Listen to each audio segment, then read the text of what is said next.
Dentro de la estructura del diplomado se había programado para el lunes 1 de octubre, el cual han declarado feriado. Esa clase vamos a tener que recuperarlo un viernes o un sábado.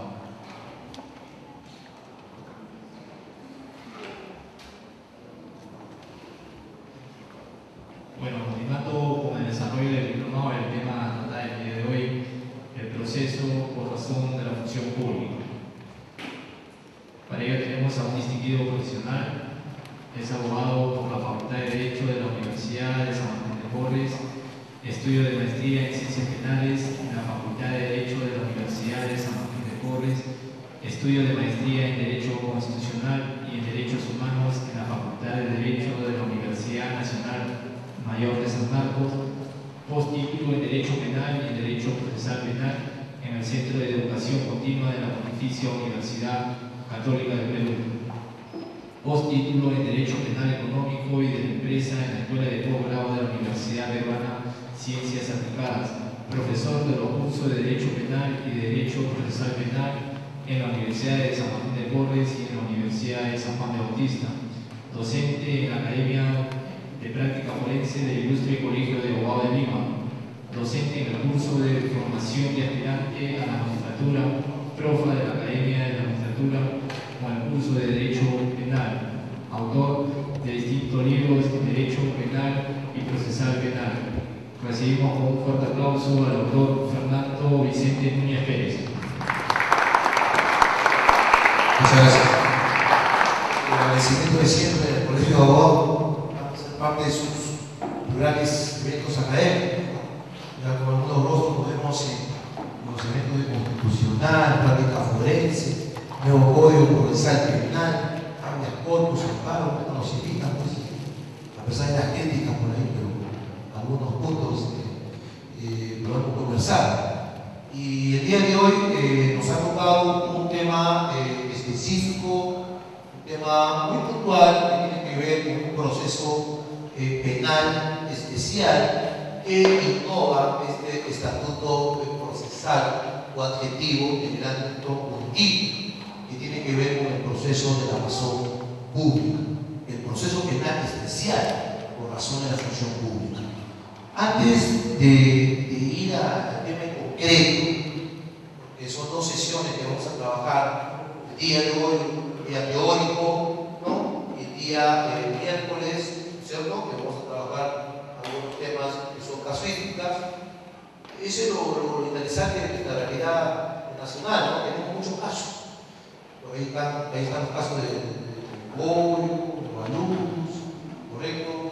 Algún procurador por ahí en Calpa, alguien por ahí encontrado desnudo, ¿no? En Calpa también, en un hotel, que tiene que ver con este proceso especial por razón de la función pública, que no necesariamente tiene que ver con delitos de función, no necesariamente. Puede ser que la gran mayoría tienen que ver con ámbito de cohechos, por ejemplo. No, podría darse casos de que a pesar que son delitos en el que está vinculado un funcionario o un alto funcionario, puede ser hasta delitos comunes, depende del caso al respecto. Para ir yendo a este tema, ¿por qué, a pesar de la crítica de un sector de los ponentes, de la doctrina, por qué algunos consideran que es un proceso penal especial, el proceso por acción de la función pública? De alguna u otra manera hay una distinción, hay una diferenciación. En el primer lugar, señores, el nuevo Código Procesal Penal introduce un proceso básico que se llama el proceso penal común. ¿Correcto? ¿No? El proceso penal común, usted ya bien conoce, que se viene aplicando desde el 1 de julio de 2006 en Guaura, ¿correcto? El proceso penal común, ¿correcto? El proceso penal común viene a ser el proceso base, el proceso elemental, el proceso genéricamente hablando, ¿correcto? Y ahí parte. Ya no hablamos del proceso ordinario, ya no hablamos del proceso sumario, sino una línea genérica, abstracta, proceso penal común. Sin embargo, frente a este proceso penal penal común existen modalidades de procesos especiales, modalidades que distinguen a este género. Seguramente el día miércoles hablaron una modalidad concreta, específica, que tiende a distinguirse del común. Seguramente habrán hablado del proceso penal inmediato, ¿no? Del proceso penal inmediato, cuya característica central es, entre otras, seguramente, es que ahí no existe etapa intermedia. En un proceso inmediato no existe etapa intermedia. Y seguramente habrán diferenciado con la acusación directa o acusación por salto, como algunos también lo denominan.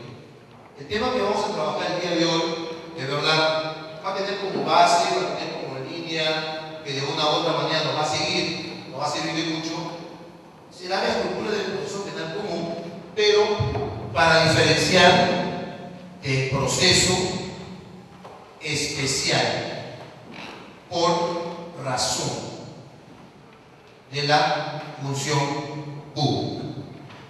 Proceso especial por razón de la función pública.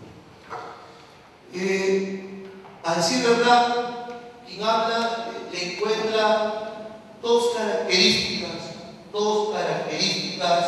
que tienden a establecer por qué el nuevo Código Procesal Penal crea un tipo de proceso penal especial por razón de la función pública y que tiene que diferenciar con la base que es el proceso penal.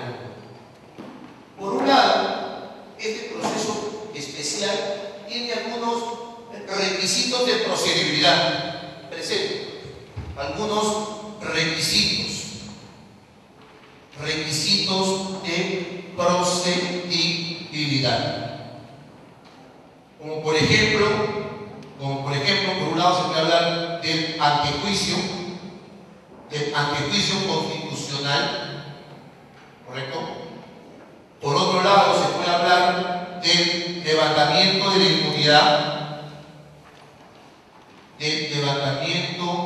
la inmunidad, ¿correcto? Ahí ustedes inmediatamente ubican al antejuicio constitucional y al levantamiento de la inmunidad, dos por el momento, que son dos prerrogativas constitucionales que ostentan altos funcionarios, ¿no es cierto? No cualquier persona tiene esta prerrogativa del antejuicio y no cualquier otra persona tiene la otra prerrogativa que es el levantamiento de la inmunidad. Normalmente se confunden, están vinculados, están relacionados, pero tienen algún punto que se diferencia. Claro, ambos pertenecen a altos funcionarios. El antejuicio constitucional y el levantamiento de la inmunidad son prerrogativas, normalmente se pueden ubicar como ejemplo o como en términos de verbigracia a los congresistas. Pero ahí también podemos ubicar un tercer requisito de procedibilidad, como por ejemplo, ¿no?, la resolución fiscal autoritativa. Esta resolución fiscal autoritativa tiene SPID, FN, la Fiscalía de la Nación. Por ejemplo, cuando se dice, oye, ¿qué ocurre cuando, por ejemplo, un juez superior, cualquiera, un juez superior, un fiscal superior, un procurador público, ¿no?, un miembro del Consejo Supremo de Justicia Militar, o vamos, otro magistrado, ¿correcto? Otro magistrado, un juez de primera instancia, un juez de paz, un fiscal provincial, un fiscal adjunto, etc. ¿Qué pasa cuando ellos pueden haber cometido algún delito dentro de su función, ¿no? Hay algún requisito de procedibilidad. Y eso es lo que vamos a trabajar el día de hoy. Entonces, este proceso penal especial por razón de la función pública tiene una primera característica. Para que haya proceso, para que se inicie un proceso penal a estas personas que pueden tener algunas prerrogativas, algunos derechos que lo distinguen del común, por ejemplo, tienen este derecho o esta prerrogativa al antejuicio constitucional. Sin antejuicio no puede haber proceso. No podría existir proceso. Por otro lado, sin levantamiento de inmunidad tampoco podría existir proceso. sin antejuicio y sin levantamiento, ese proceso es nulo. No existe ese proceso. Es un requisito de procedimiento para que proceda válidamente el proceso penal. Y por otro lado, en algún otro caso, se requiere una resolución fiscal autoritativa de FM, que es lo que algunos denominan la disposición, el tercero, la disposición o la decisión que decide el ejercicio de la acción penal, ¿no?, contra un magistrado que puede haber cometido un delito de persecución. Eso puede ser una primera característica, No nos vamos a referir a un cuarto requisito, estos tres nos vamos a referir: antejuicio constitucional, levantamiento de impunidad, y como tercer punto, una resolución autoritativa de FM, de la Fiscalía de la Nación, que autorice procesar penalmente, por ejemplo, a un magistrado. ¿Y cuál es la otra, el otro bagaje, ¿no?, o la otra característica que, por qué el nuevo Código Procesal Penal, no porque lo diga yo, sino porque el nuevo Código Procesal Penal habla de un proceso especial, por razón de la función pública? Porque normalmente en este tipo de proceso especial, no siempre el fiscal provincial será el encargado de llevar a cabo una investigación preparatoria. Lo normal es que el fiscal provincial es quien lleve, conduzca la investigación preparatoria. Pero en otros casos, quien va a conducir la investigación preparatoria será un fiscal superior. Y en otros casos, quien llevará a cabo la investigación preparatoria será un fiscal supremo. Lo normal, lo común, ¿cierto?, es que sea el fiscal provincial en un proceso penal común. Pero en un proceso especial de este calibre, de mayor relevancia, se podría decir, interviene, por un lado, podría intervenir un fiscal superior de la investigación preparatoria, o por otro lado, un fiscal supremo de la investigación preparatoria. Digamos, el día de hoy, ¿no?, Sánchez Velarde, que es un fiscal supremo, en algún caso, él, dependiendo del tema en concreto, podría intervenir como un fiscal supremo en investigación preparatoria. ¿Podría ser? Claro que podría ser. Depende del caso. O también, ¿cuál es lo normal? ¿Cuál es lo común? ¿Cuál es lo común? Que el famoso juez de la investigación preparatoria sea el juez normal de primera instancia. Sea el juez normal de primera instancia. Pero podría ser un juez supremo. ¿Un juez supremo podría ser en algún caso juez de la investigación preparatoria? Depende. Depende la relevancia, depende de dónde se inicie este proceso penal. Entonces, miren, primera característica: ¿por qué? Pregunta de examen: ¿por qué este proceso, por razón de la función pública, es un proceso penal especial? Porque existen requisitos de procedibilidad. ¿Por qué se denominan requisitos de procedibilidad? Porque sin el cumplimiento de este requisito, sin que exista un previo antejuicio, sin que exista un previo levantamiento de inmunidad, si es que no existe una resolución fiscal que autorice el proceso penal, no existe, no podría existir válidamente. Es más, si se inicia un proceso sin el cumplimiento de estos tres, el imputado podría deducir en su momento, ¿qué podría deducir? La nulidad es el efecto, pero ¿qué tendría que deducir? Una cuestión previa, una cuestión previa. Es un requisito básico elemental para que haya proceso penal válido. Si no existe, no se cumple este levantamiento, este tema de antejuicio o la no existencia de esta resolución normativa de FN, ese proceso es nulo y tendría que el imputado deducir una cuestión previa por la carencia, por la falencia, porque se está omitiendo un requisito de procedibilidad. Y por otro lado, estoy diciendo, lo normal, lo común es que en este tipo de procesos no siempre el fiscal provincial en lo penal será el fiscal de la investigación preparatoria, no siempre. Y por otro lado, no siempre el juez de la investigación preparatoria será el que intervenga, por ejemplo, en una etapa de investigación preparatoria o en etapa intermedia. En algunos casos, el juez de investigación preparatoria será hasta un juez supremo. Que intervendrá. Por ejemplo, tenemos entendido que el día de hoy el doctor José Antonio Medina Flores, un gran ponente en estos temas del nuevo Código Procesal Penal, ¿correcto?, interviene en algunos casos como juez de investigación preparatoria. Que no han bajado el nivel de doctor. No, es que hay casos que por proceso, por razón de la función pública, como juez supremo, provisional, interviene, dependiendo del caso, como juez de investigación preparatoria. ¿Correcto? No es que haya bajado el nivel de jerarquía, sino que la misma jerarquía la tiene, pero cumpliría otra función u otro rol. Yendo al desarrollo de este punto, debemos decir lo siguiente.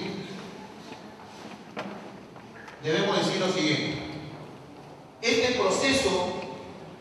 proceso, por razón de la función pública, este proceso penal especial, por razón de la función pública, se distingue en tres.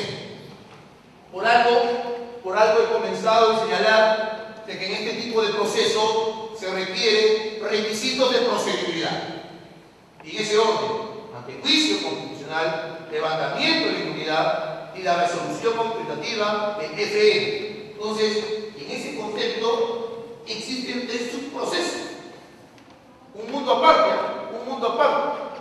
Tres subprocesos por razón de la función pública. Aquí ubicamos, ¿no?, proceso por delito de función. Proceso por delito de función atribuido a altos funcionarios públicos. ¿Correcto? Proceso por delito de función atribuido a altos funcionarios públicos. Ahí podemos ubicar lo que hemos hecho mención hace un rato al tema del antejuicio. Al antejuicio constitucional. Por otro lado, podemos hablar del proceso por delito común, atribuido a altos funcionarios públicos. Y aquí podemos hablar del levantamiento de la inmunidad. ¿No? Y por último, podemos hablar del proceso por delito, otra vez, de función atribuido a otros funcionarios públicos. Miren, proceso por delito de función que se atribuye, que se imputa a altos funcionarios públicos. Aquí vamos a hacer mención expresa taxativamente lo que establece el artículo 9.9 de la Constitución, sus altos funcionarios públicos. Y ahí hay que asociar el tema del antejuicio constitucional.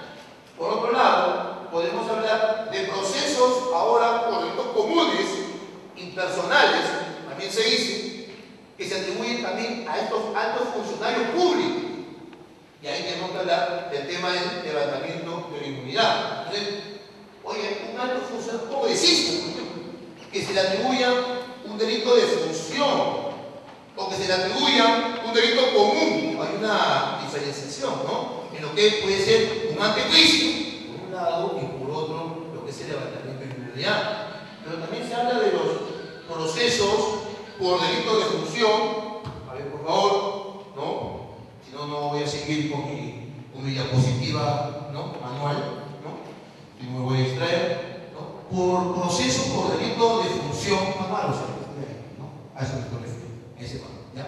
Proceso por delito de función atribuido a otros funcionarios públicos, ¿no? Y aquí tiene que ver la resolución autoritativa de fe, ¿no? Estamos hablando de magistrados, ¿no?, del poder Judicial, del Ministerio Público, que vamos a hacer mención en su detalle. Luego, y aquí hablamos, hemos dicho, la resolución fiscal autoritativa, de FN. Este último hemos hecho mención hace un rato, es lo que algunos denominan que es una disposición del fiscal de la nación, disposición del fiscal de la nación o de la fiscalía de la nación que autoriza el ejercicio de acción penal. mira, una resolución o una disposición de Fiscalía de la Nación que autoriza el ejercicio de la acción penal contra una persona que pueda haber cometido un delito, en este caso un funcionario. Entonces, en un primer lado, altos funcionarios públicos, en el segundo también se reitera, altos funcionarios públicos, pero en el tercero habla de otros funcionarios públicos, que si bien, por ejemplo, un juez de paz letrado no es un alto funcionario público en esa jerarquía como un congresista, ¿no? Como un juez supremo, como un fiscal de la nación, un juez de paz letrado tiene alguna jerarquía. Y cuando le imputan a ese juez de paz letrado la comisión de un delito, de un cohecho, por ejemplo, ese delito de cohecho, de que pidió dinero, ¿correcto? Hay en alguna medida un tipo de proceso penal especial que tiene que seguirse al respecto. Muy bien, este podría decir que es la línea base de lo que vamos a trabajar el día de hoy en un sentido teórico y también la línea práctica que vamos a trabajar el día miércoles en esta misma aula. Muy bien. ¿Por qué hace un rato hemos dicho de que este proceso, por razón de la función pública, también se distingue o se diferencia del proceso penal común, del proceso base, ¿no? Ya no hay duda, ¿no es cierto?, de que el proceso base, de que el proceso elemental se llama proceso penal común, ¿cierto? Así se llama, ¿no? Ya no hay ordinario, ya no existe el proceso sumario, es verdad que este curso se denomina el estudio de los medios impugnatorios, de los procesos especiales. Sin embargo, no hay que soslayar algunos temas que considero que son pertinentes tenerlos presentes para ir de lleno al tema de la parte especial, ¿no? Como así seguramente se habrá trabajado el proceso inmediato a decirte que no hay etapa intermedia. ¿Y por qué no hay etapa intermedia en un proceso inmediato? Si se acuerdan, en el proceso penal común, se dice que tiene 3 etapas en su primera instancia, ¿correcto? Se dice que el proceso penal común, el proceso base, el proceso elemental, proceso penal común, ¿no? Tiene 3 etapas, ¿se acuerdan? Investigación preparatoria, ¿correcto? Etapa intermedia y etapa de juzgamiento, ¿correcto? ¿No? Muy bien. Investigación preparatoria, etapa intermedia y etapa de juzgamiento. Un primer punto que ustedes seguramente pueden tener como interrogantes. Oiga, usted está diciendo que el proceso penal común, el proceso base, el proceso elemental, el proceso genérico, ¿no? El común, así se denomina, tiene 3 etapas en su primera instancia, correcto. Y es más, ¿no? Podríamos agregar el tema, ¿no? Frente al tema del juicio, correcto, luego se puede interponer un recurso de apelación, ¿cierto? Recurso de apelación, y esto llegará ¿a dónde? A la sala penal superior, lo que algunos le llaman también la sala penal de apelación, ¿correcto?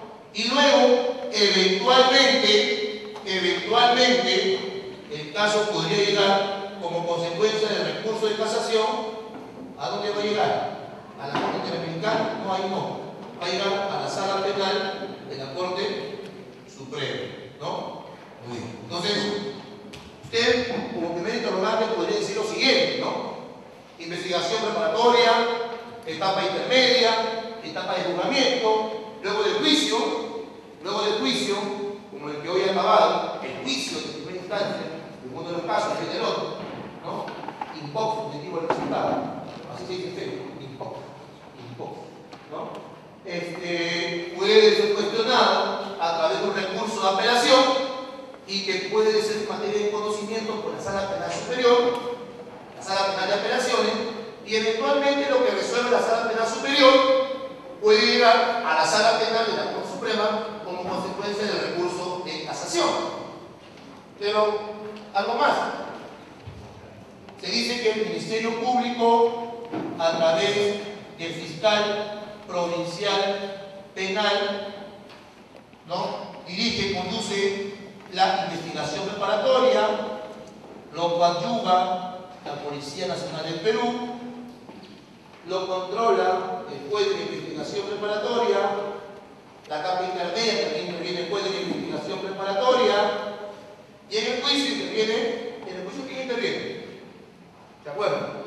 Porque con el nuevo modelo, en el proceso base, elemental, ¿no? Por eso, doctor Puri, para hablar de lo especial hay que hablar de lo genérico, rápidamente, ¿no? En el proceso penal común, hemos dicho, tiene 3 etapas en su primera instancia. En su primera instancia, subrayo y medite Mariano. 3 etapas en su primera instancia. La investigación preparatoria dirigida por el fiscal, pero aquí subrayo y negrita, fiscal provincial. Fiscal provincial. ¿Ok? Porque luego puede aparecer un fiscal superior, ¿o no? Y luego puede aparecer un fiscal supremo, ¿o no? Claro, aquí me refiero fiscal provincial, en lo penal. Dirige y conduce la investigación preparatoria. Lo va a coadyuvar los grandes amigos de la Policía Nacional del Perú. Esta etapa, discúlpeme que sea ICLD porque mi tema no es ese, mi tema es el proceso especial, ¿correcto? Sino que voy a dar algunas pinceladas jurídicamente hablando. Entonces, la investigación preparatoria es controlada por un juez que se llama el juez de la investigación preparatoria. ¿Qué aparece? Juez, perdón, oiga, juez de la investigación preparatoria. Dígame, y en algunos casos, ese juez de la investigación preparatoria podría ser, por ejemplo, un juez superior. Sí. Mira, ya te digo, yo no te hablo vocal, no digo vocal. Van a preguntarte un examen y luego no hiciste vocal.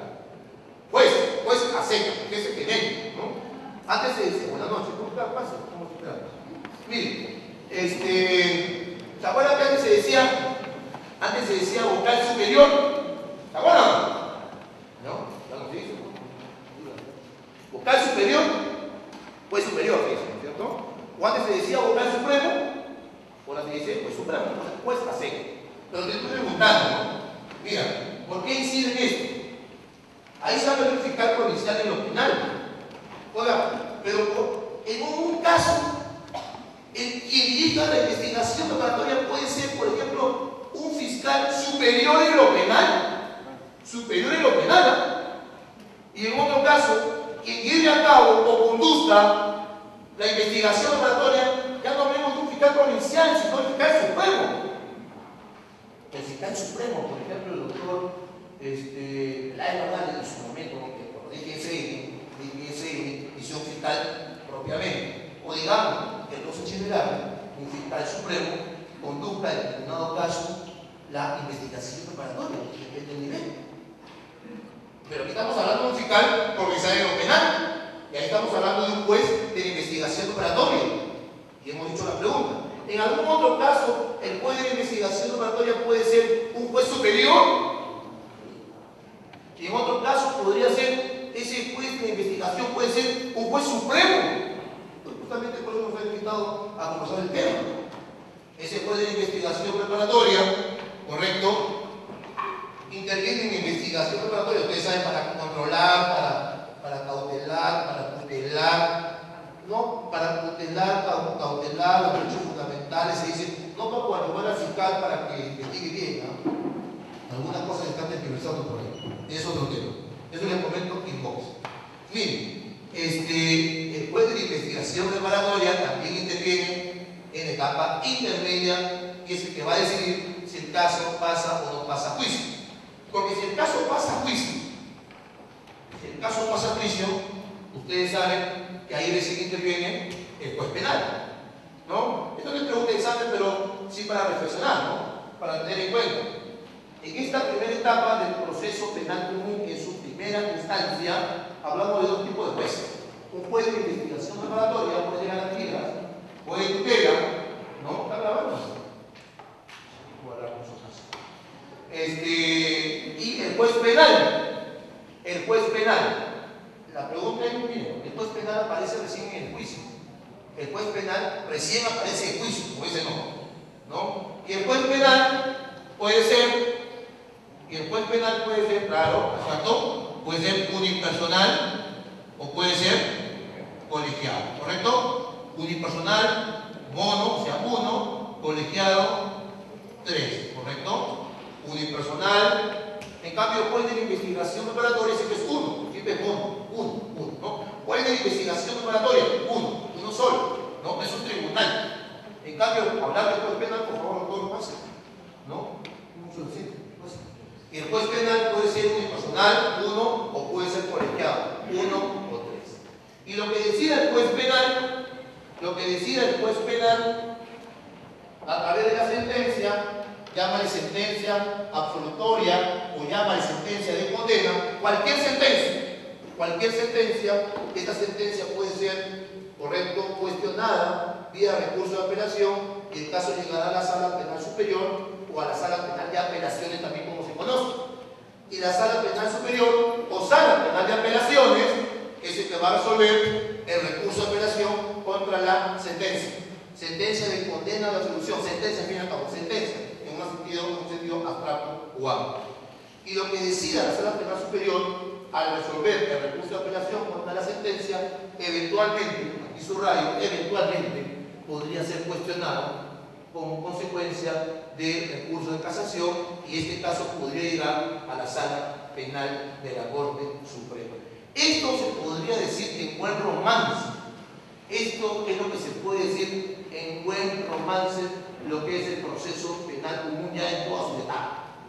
Porque normalmente se dice el proceso penal común tiene 3 etapas, pero yo subrayo aquí 3 etapas en su primera instancia.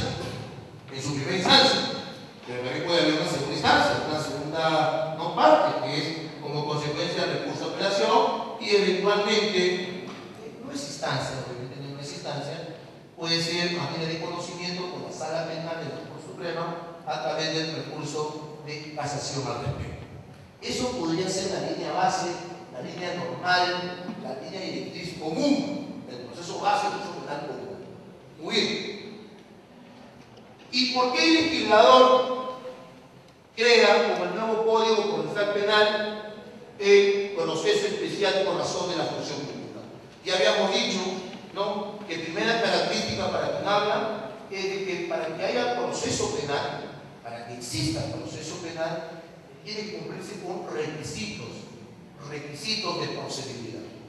¿Correcto? Requisitos de procedibilidad. Muy bien. ¿Cuál era el primer requisito de procedibilidad? Hablamos del antejuicio constitucional, del tema del antejuicio constitucional. ¿Correcto? Muy bien. Entonces, borramos la diapositiva, Manuel, ¿no? Y nos introducimos a la primera modalidad o subespecie de proceso penal especial por razón de la función pública, que se denomina el proceso por delito de función atribuido a altos funcionarios públicos. Miren, vamos a ver cómo lo enfrentamos, miren, ¿no? Vamos a ver cómo lo desarrollamos a través de mis 40 diapositivas manuales que he traído el día de hoy. Miren. Entonces, el primer proceso especial por razón de la función pública tiene que ver con el proceso por delito de función atribuido a altos funcionarios públicos. Cuando nos referimos a esta primera submodalidad, de proceso penal especial por razón de la función pública, entiéndase por delito de función a alto funcionario público, nos estamos refiriendo a aquella prerrogativa, ¿lo he dicho bien? Prerrogativa, ¿no? Es como a veces me confundo, espadarrap, ¿cómo se dice? Espadarrap, así algo así, ¿no? Entonces, este proceso por delito de función atribuido a altos funcionarios públicos, ¿no? Tenemos que hablar de todas maneras de antejuicio constitucional. Este antejuicio constitucional sería el requisito de procedibilidad, sería este. el requisito de procedibilidad para que haya un proceso penal válido. ¿Quiénes ostentan esta prerrogativa? Lo que está expresamente establecido en el artículo 99 de la Constitución, ¿no? A veces en los exámenes de los magistrados y fiscales se preocupan bastante por el tema de los acuerdos penales, que es importante tenerlo presente, pero a veces preguntan, ¿no? ¿Quiénes son los que ostentan esta prerrogativa? Hay una relación, ¿no? De esta relación, ¿quién no tiene? ¿No? ¿Quién no tiene? Y rápidamente hay que establecer, son 9. El presidente de la República, ¿no? El presidente de la República, los congresistas, los magistrados del TC, del Ombudsman, del Defensor del Pueblo, ¿correcto? Fiscales supremos, los jueces supremos, el Consejo Nacional de la Magistratura, los miembros del Consejo, estoy diciendo, el Contralor General de la República, los ministros de Estado. No sé si me he olvidado de alguno de ellos, son 9. Presidente de la República, congresista, TC, Defensor del Pueblo, Consejo Nacional de la Magistratura, señor Julio, juez supremo, fiscal supremo, Contralor General de la República, ministro de Estado. Son 9. Ahí no están, por ejemplo, los miembros del Jurado Nacional de Elecciones, ¿no? Ahí hay una crítica que se ha expresado en determinado momento, ¿no? Por cierto sector del derecho constitucional que debería estar, ¿no? Los miembros que conforman el Jurado Nacional de Elecciones. Ahí no están. No es que no puedan cometer delitos, sino que sus delitos cuando los cometan no tienen esta prerrogativa. No tienen esta prerrogativa del antejuicio. Si por ejemplo se ve o se aprecia de que un miembro del Jurado Nacional de Elecciones pidió dinero para expedir determinada resolución y le van a imputar un hecho pasivo a este funcionario, bueno, simplemente lo imputarán el delito, será sometido a un proceso penal común, pero no tendrá la prerrogativa del antejuicio constitucional, ¿no? Muy bien, este antejuicio constitucional consta rápidamente, según la doctrina procesal penal, consta de 3 momentos. Escuchen bien, consta de 3 momentos. Esto es, miren, este antejuicio constitucional es antes que haya proceso. Eso se llama antejuicio, ¿no? Es antes que haya proceso penal. Porque si hay proceso penal, sin esto, es un proceso penal inválido. No vale, nulo, no sirve. Entonces, el antejuicio constitucional comprende 3 cosas rápidamente. Comprende, no te pregunté examen, voy apuntando, haciendo la pregunta. La denuncia constitucional. 2. Como consecuencia de la denuncia constitucional, ¿no? Lo que algunos dirían la noticia criminal constitucional, ¿no? La noticia criminal constitucional. No de broma, es verdad, también existe. La denuncia constitucional o la noticia criminal constitucional. ¿Sí? El procedimiento parlamentario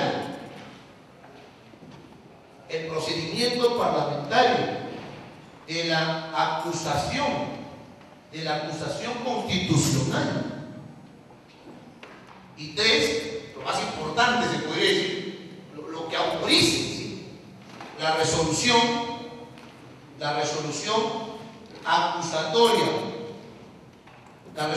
acusatoria de contenido penal. La resolución acusatoria de contenido penal aprobada por el Congreso. Bien, voy a explicar rápidamente, ¿no?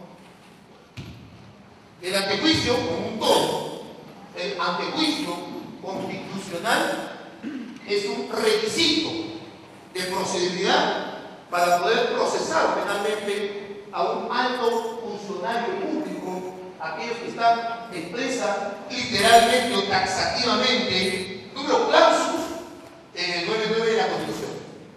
Pero miren, delitos cometidos dentro de su desarrollo funcional, dentro de su propio cargo funcional, ¿correcto? Entonces, este antejuicio, como estamos hablando de delitos comunes, estamos hablando de delitos cometidos por los altos funcionarios, pero delito que tiene que ver con su función, por ejemplo.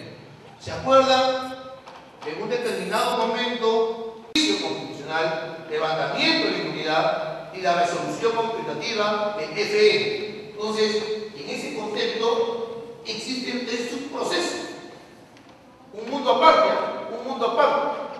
tres subprocesos por razón de la función pública. Aquí ubicamos, ¿no? Proceso por delito de función. Proceso por delito de función atribuido a altos funcionarios públicos. ¿Correcto? Proceso por delito de función atribuido a altos funcionarios públicos. Ahí podemos ubicar lo que hemos hecho mención hace un rato al tema del antejuicio. Al antejuicio constitucional. Por otro lado, podemos hablar del proceso por delito común, atribuido a altos funcionarios públicos. Y aquí podemos hablar del levantamiento de la inmunidad. ¿No? Y por último, podemos hablar del proceso por delito, otra vez, de función atribuido a otros funcionarios públicos. Miren, proceso por delito de función que se atribuye, que se imputa a altos funcionarios públicos. Aquí vamos a hacer mención expresa taxativamente lo que establece el artículo 99 de la Constitución, sus altos funcionarios públicos. Y ahí hay que asociar el tema del antejuicio constitucional. Por otro lado, podemos hablar de procesos ahora por delitos comunes, impersonales, también se dice, que se atribuyen también a estos altos funcionarios públicos. Y ahí tenemos que hablar del tema del levantamiento de la inmunidad. Entonces, oye, un alto funcionario congresista, por ejemplo, que se le atribuya un delito de función o que se le atribuya un delito común. Hay una diferenciación, ¿no? En lo que puede ser un antejuicio, por un lado, y por otro, lo que es el levantamiento de la inmunidad. Pero también se habla de los procesos por delito de función. A ver, por favor, ¿no? Si no, no voy a seguir con mi diapositiva, ¿no? Manual, ¿no? Y me voy a extraer, ¿no? Por proceso por delito de función manual, o sea, ¿no? A eso me estoy refiriendo, ese manual, ¿ya? Proceso por delito de función atribuido a otros funcionarios públicos, ¿no? Y aquí tiene que ver la resolución autoritativa de fe, ¿no? Estamos hablando de magistrados, ¿no? Del poder judicial, del Ministerio Público, que vamos a hacer mención en su detalle.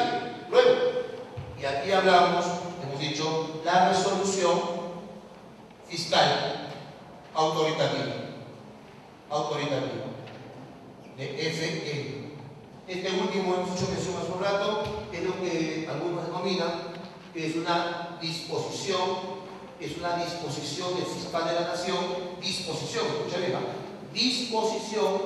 del fiscal de la nación o de la fiscalía de la nación que autoriza el ejercicio de la acción penal. Mira, una resolución o una disposición de fiscalía de la nación que autoriza el ejercicio de la acción penal contra una persona que pueda haber cometido un delito, en este caso un funcionario. Entonces, en un primer lado, altos funcionarios públicos, en el segundo también se reitera, altos funcionarios públicos, pero en el tercero habla de otros funcionarios públicos. Y si bien, por ejemplo, un juez de paz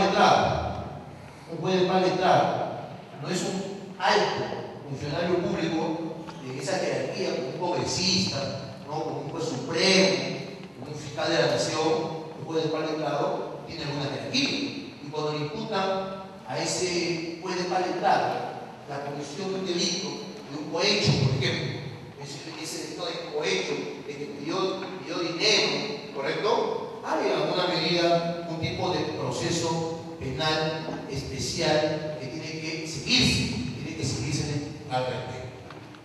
Muy bien, este podría decir línea base de lo que vamos a trabajar el día de hoy en un sentido teórico y también la línea práctica que vamos a trabajar el día miércoles en esta misma aula. Muy bien. ¿Por qué hace un rato hemos dicho de que este proceso, por razón de la función pública, también se distingue o se diferencia del proceso penal común, del proceso base, ¿no? Ya no hay duda, ¿no es cierto?, de que el proceso base, de que el proceso elemental se llama proceso penal común, ¿cierto? Así se llama, ¿no? Ya no hay ordinario, ya no existe el proceso sumario, es verdad que este curso se denomina el estudio de los medios impugnatorios, de los procesos especiales. Sin embargo, no hay que soslayar algunos temas que considero que son pertinentes tenerlos presentes para ir de lleno al tema de la parte especial, ¿no? Como así seguramente se habrá trabajado el proceso inmediato a decirte que no hay etapa intermedia. ¿Y por qué no hay etapa intermedia en un proceso inmediato? Si se acuerdan, en el proceso penal común, se dice que tiene 3 etapas en su primera instancia, ¿correcto? Se dice que el proceso penal común, el proceso base, el proceso elemental, proceso penal común, ¿no?, tiene 3 etapas. ¿Se acuerdan? Investigación preparatoria, ¿correcto? Etapa intermedia y etapa de juzgamiento, ¿correcto? ¿No? Muy bien. Investigación preparatoria, etapa intermedia y etapa de juzgamiento. Un primer punto que ustedes seguramente pueden tener como interrogantes. Oiga, usted está diciendo que el proceso penal común, el proceso base, el proceso elemental, el proceso genérico, ¿no?, el común, así se denomina, tiene 3 etapas en su primera instancia, correcto. Y es más, ¿no?, podríamos agregar el tema, ¿no?, frente al tema del juicio, correcto. Luego se puede interponer un recurso de apelación, ¿cierto? Recurso de apelación, y esto llegará ¿a dónde? A la sala penal superior, lo que algunos le llaman también la sala penal de apelación, ¿correcto? Y luego, eventualmente, el caso podría llegar como consecuencia del recurso de casación. ¿A dónde va a llegar? A la Corte Interamericana. No, ahí no. Va a llegar a la sala penal de la Corte Suprema, ¿no? Muy bien. Entonces, usted, como primer interrogante, podría decir lo siguiente, ¿no? Investigación preparatoria, etapa intermedia, etapa de juzgamiento, luego del juicio, como el que hoy ha acabado, el juicio de primera instancia, en uno de los casos y en el otro, ¿no? Impox, positivo el resultado. Así se dice feo, impox, ¿no? Puede ser cuestionado a través de un recurso de apelación y que puede ser materia de conocimiento por la Sala Penal Superior, la Sala Penal de Apelaciones, y eventualmente lo que resuelve la Sala Penal Superior puede llegar a la Sala Penal de la Corte Suprema como consecuencia del recurso de casación. Pero algo más.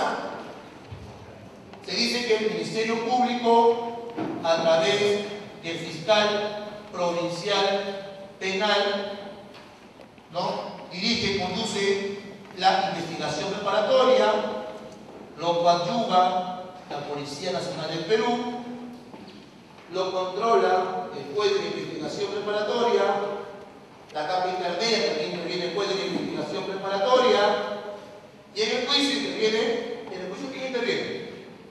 ¿De acuerdo? Porque con el nuevo modelo, en el proceso base, elemental, ¿no?, por eso, doctor Puri, para hablar de lo especial hay que hablar de lo genérico, rápidamente, ¿no? En el proceso penal común, hemos dicho que tiene 3 etapas en su primera instancia. Subrayo y medite en diario. 3 etapas en su primera instancia. La investigación preparatoria es dirigida por el fiscal, pero aquí subrayo y negrita, fiscal provincial. ¿Ok? Porque luego puede aparecer un fiscal superior, ¿o no? Y luego puede aparecer un fiscal supremo.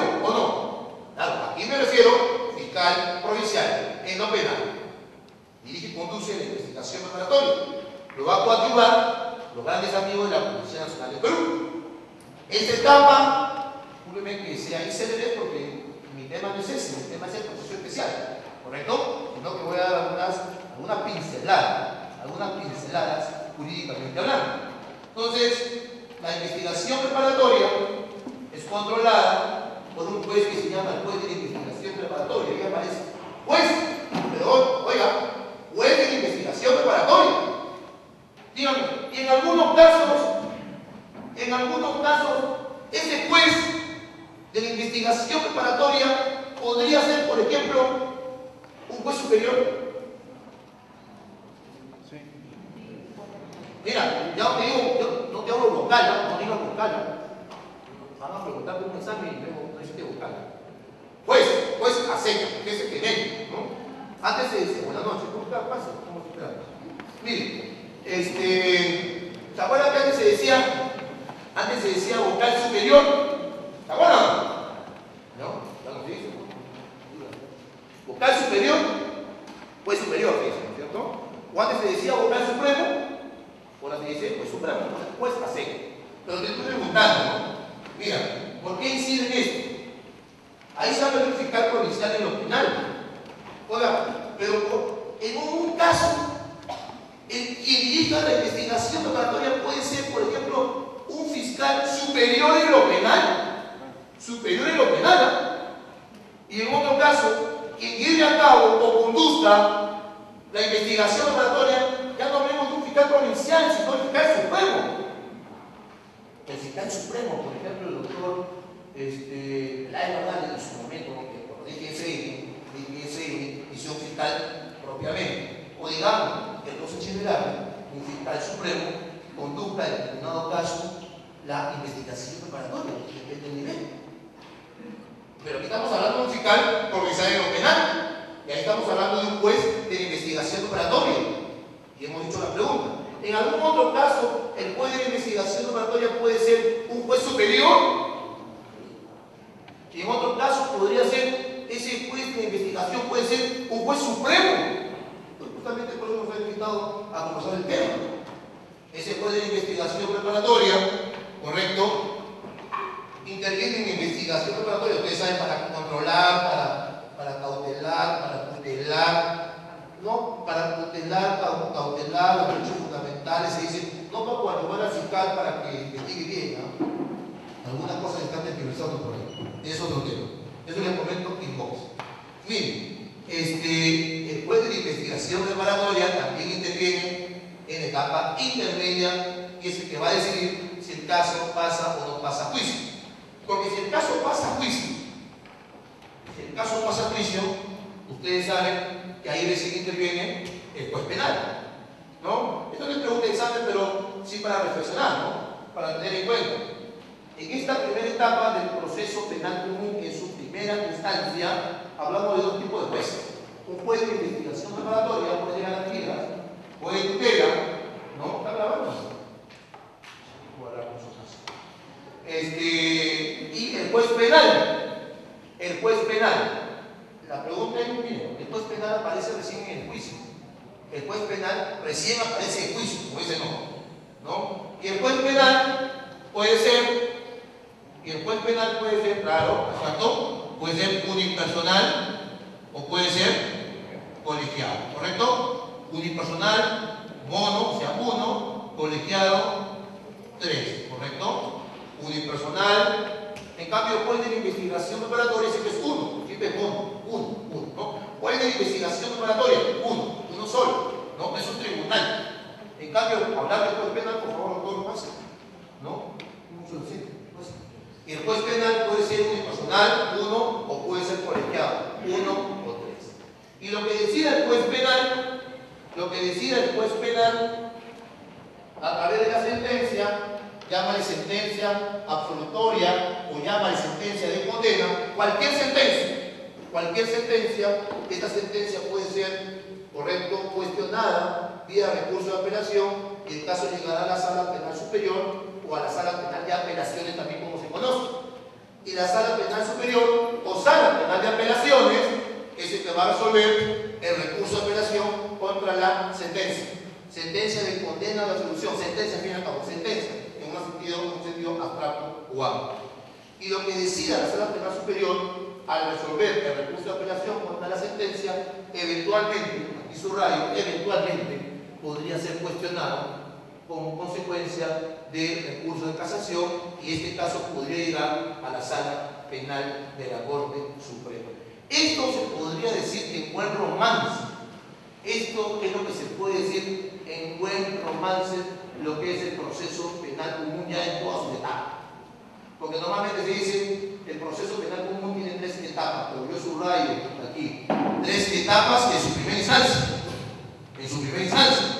Pero también puede haber una segunda instancia, una segunda no parte, que es como consecuencia del recurso de apelación, y eventualmente, no es instancia, obviamente no es instancia, puede ser manera de conocimiento por la Sala Penal de la Corte Suprema a través del recurso de casación al respecto. Eso podría ser la línea base, la línea normal, la línea directriz común, el proceso base del proceso penal común. Muy bien.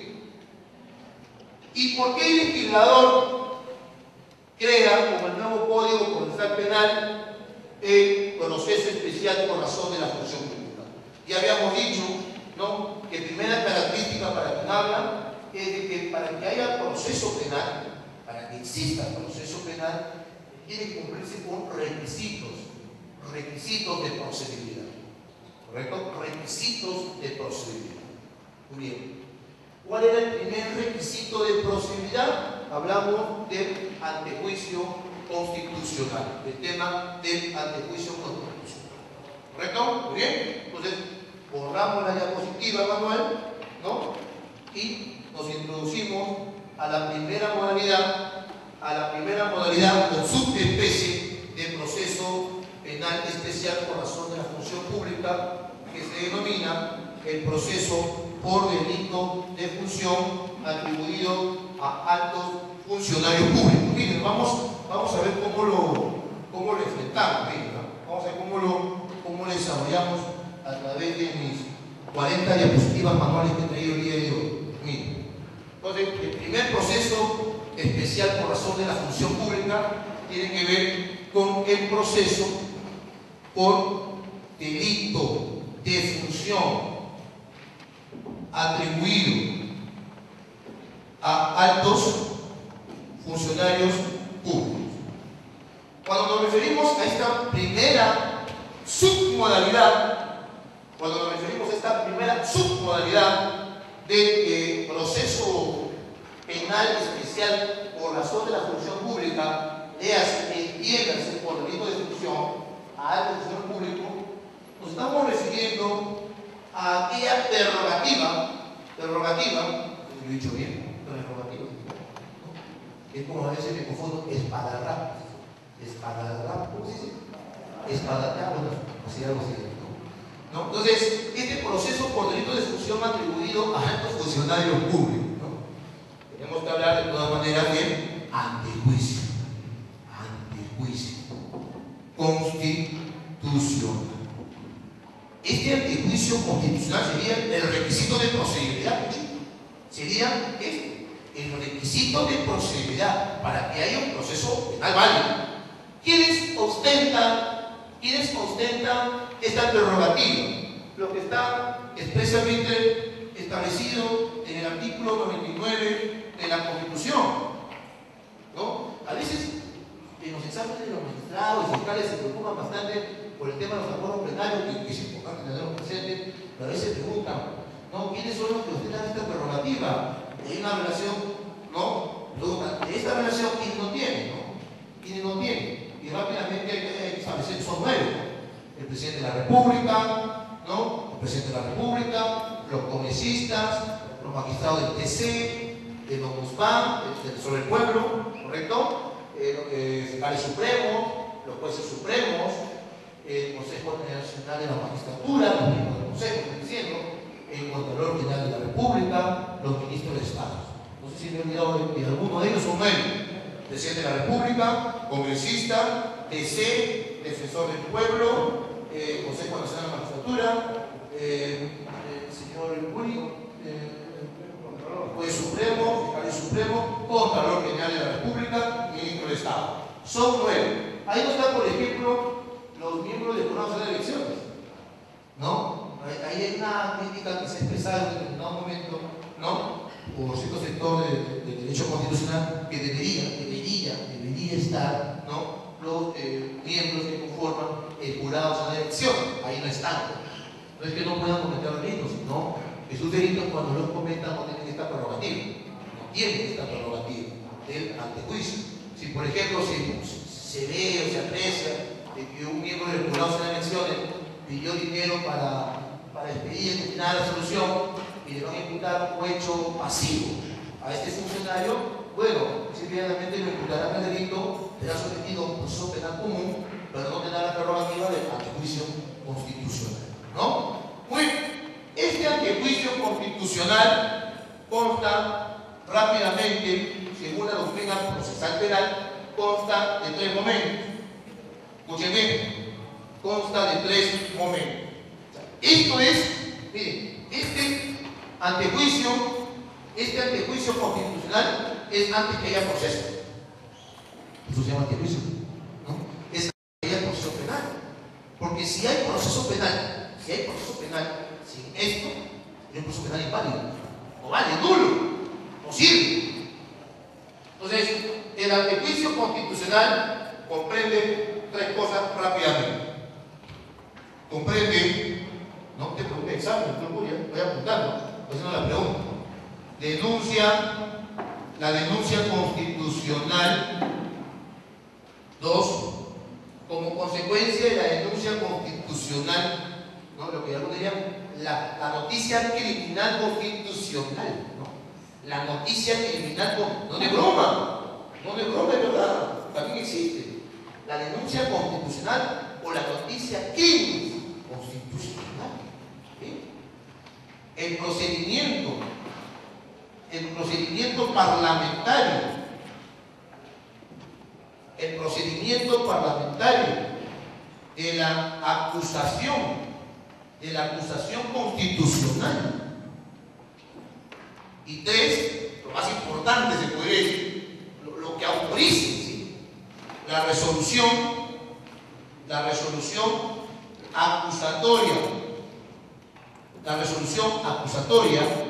de contenido penal. La resolución acusatoria de contenido penal aprobada por el Congreso. Bien, voy a explicar rápidamente, ¿no? El antejuicio, como un todo, el antejuicio constitucional es un requisito de procedibilidad para poder procesar penalmente a un alto funcionario público, aquellos que están expresan literalmente o taxativamente número clausus en el 99 de la Constitución.